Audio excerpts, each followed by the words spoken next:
Hi everyone. I just want to make a quick video. This article just came out, or I just came across it. I haven't read it yet. I don't know exactly what Vivek Ramaswamy's big announcement is going to be, but according to the headline, Vivek Ramaswamy makes a big announcement outside the courthouse in Miami.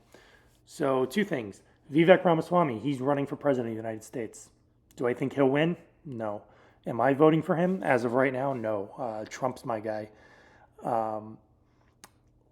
But he's outside the courthouse in Miami. And for those of you who don't know, Trump is in Miami right now at the courthouse being officially indicted for federal crimes, which is completely unprecedented. No president or former president has gone through this in our entire country, in our entire country's history. So this is a big deal. I think it's just a bunch of banana republic shenanigans. This is Biden and the FBI doing whatever they can to make sure Donald Trump does not become the president in January of 2025. But we'll see how all of that plays out. I really just want to read this article and respond to whatever this announcement is in real time. So, 2024 GOP presidential candidate Vivek Ramaswamy held a press conference on Tuesday morning, just hours before President Donald Trump's historic arraignment in federal court. During his press event outside the Miami courthouse, Ramaswamy calls on all of the other candidates to sign a declaration pledging to pardon Trump if they are elected. Ramaswamy also vowed to use campaign funds to sue the Justice Department if they do not comply with his Freedom of Information Act request. Below is a partial transcript. So the bottom line is there are two things that matter. One is, how are we going to hold the Biden Department of Justice accountable? The first answer is that yesterday I submitted a Freedom of Information Act request, a demand to the Biden Department of Justice demanding it's weird because obviously this is from him speaking, and sometimes when you take a speech and transcribe it to text, it's a little hard to follow. What did Biden tell Jack Smith? What did Biden tell Merrick Garland? What did Merrick Garland tell Special Prosecutor Jack Smith? They are required within 20 business days to give us an answer about any direct or indirect communications. And the first announcement I want to make today is that if they do not comply with the law in the next 20 business days, we will sue them in federal courts at our campaign's expense to get to the bottom of those answers. Ugh. Little pause there. I wonder if they're going to try to go after Vivek Ramaswamy if he uses campaign funds for this. I don't know what he means by at the campaign's expense. Maybe he just means I'm going to spend time on this lawsuit instead of my campaign. That's actually probably what he means. The news media should be doing this. It is a shame that a competitor to Donald Trump in this election has to do the job of the political news media. Yeah, that's true. It's a shame that it takes a leader outside of the media to stand up. That's what we're doing. They now have this Freedom of Information Act, that FOIA request, and if they don't comply within 20 days and they don't follow the law, we will see to it in federal court that they do. That brings me to my second announcement. A freebie here. This is an announcement of a letter that my campaign has sent to every other campaign in this race, to Mike Pence, Nikki Haley, Larry Elder. Wait, is Larry Elder running for president? How did I not know about this? To RFK Jr., to Marianne Williamson, to Doug Berg, to Doug Berg, I don't know what that means, to Perry Johnson and Chris Christie, to Ron DeSantis. Who wrote this? To Ron DeSantis, the governor of the state where we are today, who is not here today in his own state. That's interesting. So the day that Trump is arriving at the court in Miami, Governor DeSantis isn't there. Now, maybe he has good reason, but he's not there. I will tell you that we have sent this letter. I'm happy to announce this is my commitment on January 20th, 2025. If I am elected the next U.S. president, to pardon Donald Trump for these offenses in this federal case.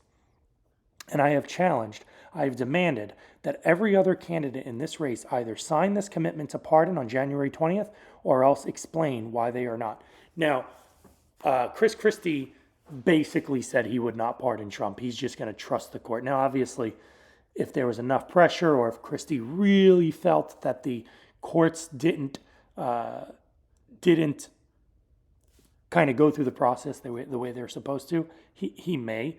I don't think Christie has a shot at all at being president of the United States. If he became president, I would be very suspicious, but we can get into that some other time. I think that we need to declare independence from our donor class in the Republican Party. That is why I challenge every one of the other candidates to actually act on their convictions.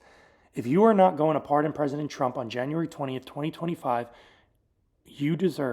we deserve for you to say why, and we'll hold you accountable just as we are holding the Biden administration accountable. I do want to watch this. I don't have my OBS, the client that I'm using to stream this, will not pick up desktop audio without me changing some configurations. So watching this would not be useful right now. Ramaswamy made headlines on Sunday when he used an appearance on CNN to slam the mainstream media. Man, did they use like AI to just orate this? Whoever typed this out, you got to reread your stuff, man. I don't even know what this is trying to say. Slam the mainstream media. Something about host Dana Bash for ignoring the Biden administration's weaponization of the Department of Justice against a political opponent. During an interview on CNN's State of the Union with Dana Bash, the conversation largely gravitated around special counsel Jack Smith charging Trump with 37 counts. 37. It's really one thing, but they want to break it into 37 things so it looks bad, right? It looks even worse than what they're actually trying to charge him with. Related to his handling of classified documents. You know, think of it this way. Imagine if you went up to a wall and you had spray paint and you vandalized and you wrote the alphabet, A, B, C, D, E, F, G, and so on. And they charged you for 26 counts of vandalism. You know, it's like, come on. This is one charge for vandalism, and they wrote the alphabet. Yeah, they wrote 26 letters. In this case, Donald Trump took classified documents home. In doing so, he has declassified them because, news alert, it is the president of the United States who gets to declassify anything. But they want to go after him for stealing classified documents that he is the person who would declassify in the first place. Should he have told somebody? Yeah, probably. Have other presidents done exactly the same thing? Yes. They've gotten documents from Obama in the past. They've gotten documents from Biden even before he was president. They've got documents from Mike Pence, and he was never president. He was the vice president. So those guys, I think there's probably more of a case against. I don't think it's right to have federal charges against them. But Trump, president of the United States, declassifies documents and takes them home. No, I don't think they have a case here. But they're going to run this and they're going to try to use it to ruin his chance at the presidency. I think they're just strengthening him. At this point, they have to put him in jail. Otherwise, he's going to win. And honestly, he might even win from jail. But we'll see. If he is found guilty on all counts, Trump, who is President Joe Biden's chief rival in next year's presidential election, could face decades, which would be life, in prison. According to the indictment, Trump allegedly showed classified documents to a number of people who did not have the proper security clearance on at least 2 separate occasions. Okay. The DOJ alleges that both instances took place at Trump's golf club in Bedminster, New Jersey. Ramaswamy blasted the indictment as, quote, deeply politicized, and argued that the top question actually we should be asking is, what did Joe Biden tell Merrick Garland, and what did Merrick Garland tell Jack Smith? I don't know what he's talking about here. I don't have enough context, but it would be interesting to dive deeper into that. Anyway, my response to this is just like every other hoax, they are trying to get Trump on whatever charges they can. It's kind of funny, these trumped up charges. If I was writing a book, these coincidences would certainly be in there.